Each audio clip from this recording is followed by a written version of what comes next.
Local news about local people. This is NewsLink Indiana. Hello and thanks for joining us on NewsLinkIndiana.com on this Wednesday, February the 4th of 2009. I'm Sam Thomas. Is it necessary to have two fire stations 5 blocks apart? More than 100 people in Union City, a community on the state line of Indiana and Ohio, answer yes. Peter Carr has the story. Only a couple trucks are now parked in this Indiana firehouse, but there may soon be more equipment here if the community agrees with a city council proposal to combine the station with another fire station in Ohio. Assistant Fire Chief Eric Hyatt says the Hoosier firefighters are ready to help their neighbors. We've made provisions to increase our staffing in order to provide them with the professional service that they so deserve. If the proposal passes, the firehouse behind me will be forced to close, something not everyone is happy about.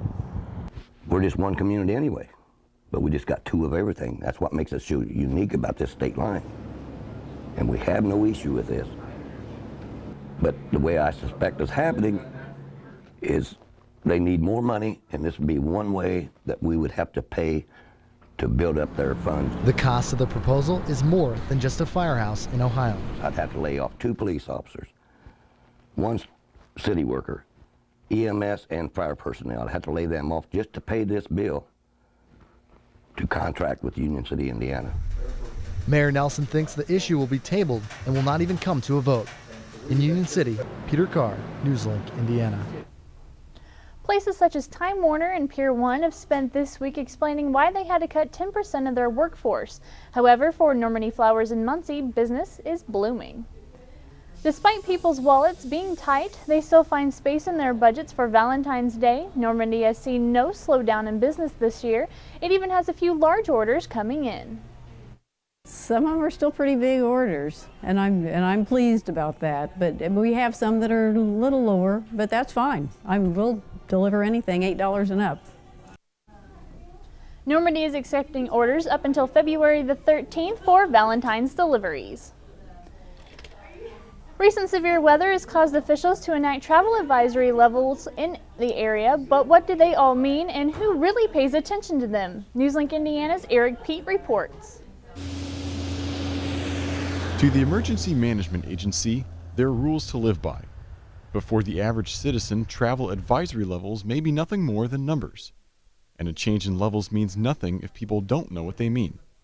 I got to be honest with you, I really don't. And I know yesterday we were talking about, because Madison County was level 2, and I'm not sure if 1 is worse than 3.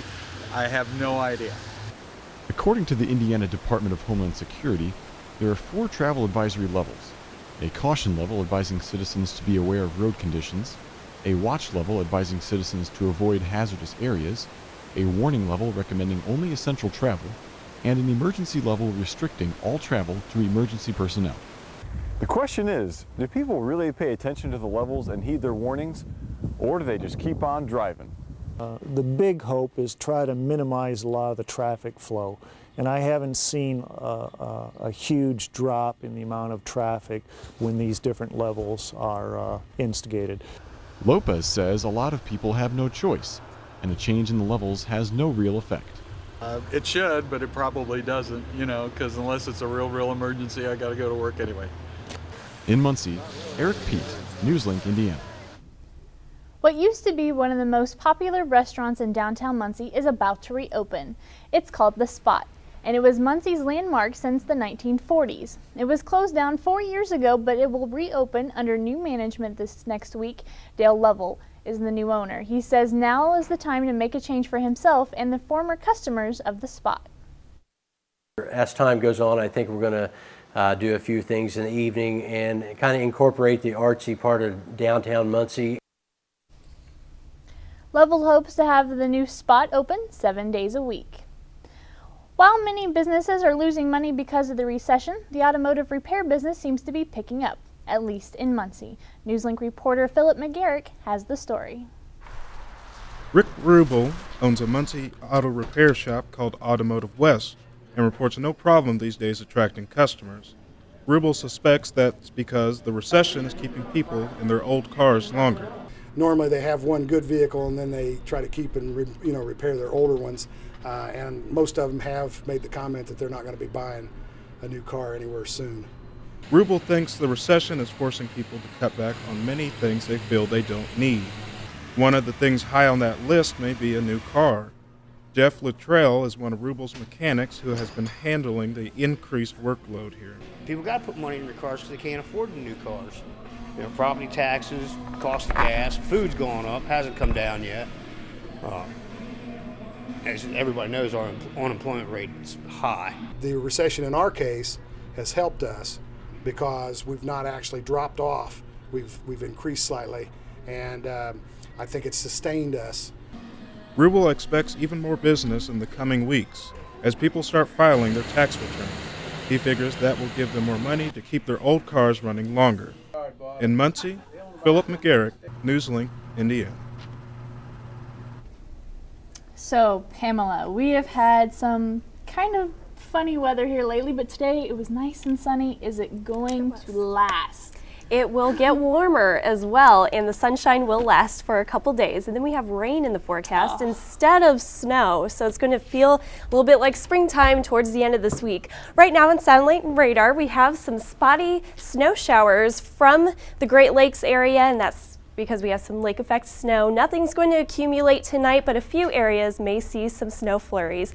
High pressure is developing to the west of us as it starts to continue to build and move into our area. That's when we're really going to see a warm up and more sunshine all the way until the weekend. So for tonight, it will be another cold one, 2 degrees for your low, wind chill of -5. Once again, a few snow showers in some areas. Those who do not see the snow will see mostly cloudy skies. And for tomorrow, mostly sunny, chilly once again, high of 22, but then the sunshine will make it feel just a bit warmer. Then we'll cool it back off with the wind factored in there. So wind chill of -5, wind gusting up to 22 miles per hour. And for the 5-day forecast, on Friday, high of 39 and sunshine, a great day. We're actually above freezing, so that means a lot of the snow is going to melt. And then this weekend, we're really supposed to get dumped on, but not snow, rainfall, because we will be near 50 degrees. Well, the 50-degree part sounds really, really nice. I'm not so sure about the rain, considering the fact that you have the rain, the snow's going to melt, so it's not going to be a very pretty weekend, but at least it is getting warmer outside. Exactly. Well, those are the headlines for this Wednesday, February the 4th of 2009. I'm Sam Thomas. Thanks for joining us and watching NewsLinkIndiana.com.